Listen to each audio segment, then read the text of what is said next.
Hi అండి. ఇవాళ egg ఘీ roast చేస్తున్నాను. మా ఇంట్లో అందరికీ కోడిగుడ్లు అంటే విపరీతమైన ఇష్టం. వాళ్ళ కోసమే ఈ స్పెషల్ రెసిపీ. ఫస్ట్ అయితే కోడిగుడ్లని చక్కగా ఉడకపెట్టుకోవాలి. ఉడకపెట్టుకొని పక్కన పెట్టుకోవాలి. మనం ఒక మిక్సీ గిన్నె తీసుకొని హాఫ్ స్పూన్ జీలకర్ర, 15 వెల్లుల్లి రెబ్బలు, ఒక్క రెబ్బ చింతపండు, నానబెట్టుకున్న ఎండుమిర్చి 20 తీసుకున్నానండి. 10 నిమిషాలు ముందుగా నానబెట్టుకున్నాను. మీరు కావాలి అనుకుంటే ఘాటుకు తగ్గట్టు మిర్చి తగ్గించుకోవచ్చు, పెంచుకోవచ్చు. ఆ మిర్చి నానబెట్టిన నీళ్ళే కొద్దిగా వేసి మనం మెత్తగా పేస్ట్ చేసుకోవాలి. మీరు కావాలనుకుంటే వాటర్ కొద్దిగా యాడ్ చేసుకోవచ్చు. ఇప్పుడు ఎగ్ ఘీ రోస్ట్ అన్నాం కాబట్టి నేను నెయ్యి వేస్తున్నానండి. అప్పుడు కొంచెం నెయ్యితో పాటు నూనె కూడా వేసుకోవాలి. వేసుకొని 2 కరివేపాకు రెబ్బలు వేసి వేయించాలి. ఆ కరివేపాకు చిటపటామని వేగిన తర్వాత మీడియం సైజు ఉల్లిపాయలు 4 తీసుకొని ఈ విధంగా సన్నగా తరిగి పెట్టుకున్నాను. ఆ ఉల్లిపాయ తరుగు కూడా వేసి చక్కగా వేయించుకోవాలి. ఉల్లిపాయలు తొందరగా వేగాలి అంటే ఉప్పు వేస్తే తొందరగా వేగుతుందండి.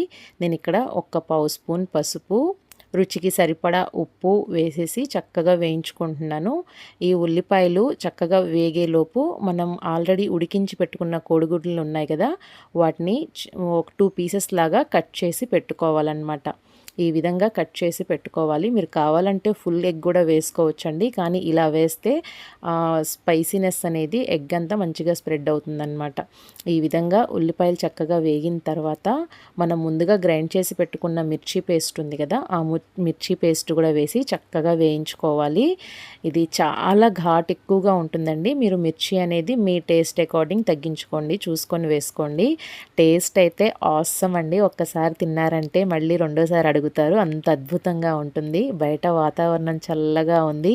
ఇలాంటి టైంలో ఇలాంటి కూరలు ఉంటే 4 ముద్దలు ఎక్కువే తింటారు ఎవరైనా, అంత కమ్మగా ఉంటుంది. చూసారా, ఇక్కడ పేస్ట్ చక్కగా వేగిపోయింది కదా. ఇప్పుడు మనం మిక్సీ గిన్నెలోనే కొంచెం వాటర్ వేసుకొని ఆ వాటర్లో ఈ మిర్చి పేస్ట్ అంతా బాగా కలిసేటట్టు కలుపుకొని చక్కగా ఉడికించుకోవాలి.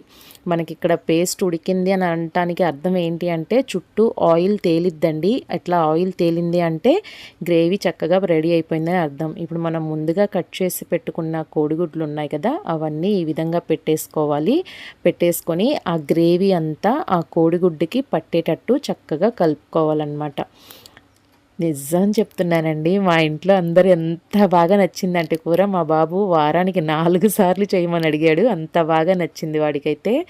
అసలు భలేగా ఉంది టేస్ట్. ఒక్కసారి తప్పకుండా ట్రై చేయండి. చాలా ఈజీ రెసిపీ. ఇది ట్రెడిషనల్గా వస్తున్న రెసిపీ కూడానండి. మనకి వెల్లుల్లిపాయ కారం ఇవన్నీ మనకు తెలిసినవే కదా, దాదాపుగా అదే ఫ్లేవర్తో ఉంటుంది. దానికి ఎగ్ ఎక్స్ట్రా టేస్ట్ యాడ్ చేస్తుంది అనమాట. తప్పకుండా ట్రై చేయండి. ఈ విధంగా ఈ గ్రేవీ అంతా ఎగ్కి స్ప్రెడ్ అయ్యేటట్టు చక్కగా కలుపుకొని మనం పైనుంచి కొంచెం కొత్తిమీర సన్నగా తరిగి చల్లుకుంటే ఇంక రెడీ అయిపోతుందండి. ఇక్కడ కావాలి అనుకుంటే మనం పైనుంచి ఇంకొంచెం ఘీ అంటే నెయ్యి అనేది యాడ్ చేసుకుంటే బాగుంటుంది. అది మీ టేస్ట్ అకార్డింగ్ మీరు యాడ్ చేసుకోవచ్చు. నేను ఇంకా నెయ్యి యాడ్ చేస్తే ఆ స్పైసీనెస్ తగ్గిపోతుందని నేను యాడ్ చేయలేదు. మీరు కావాలనుకుంటే వేసుకోండి.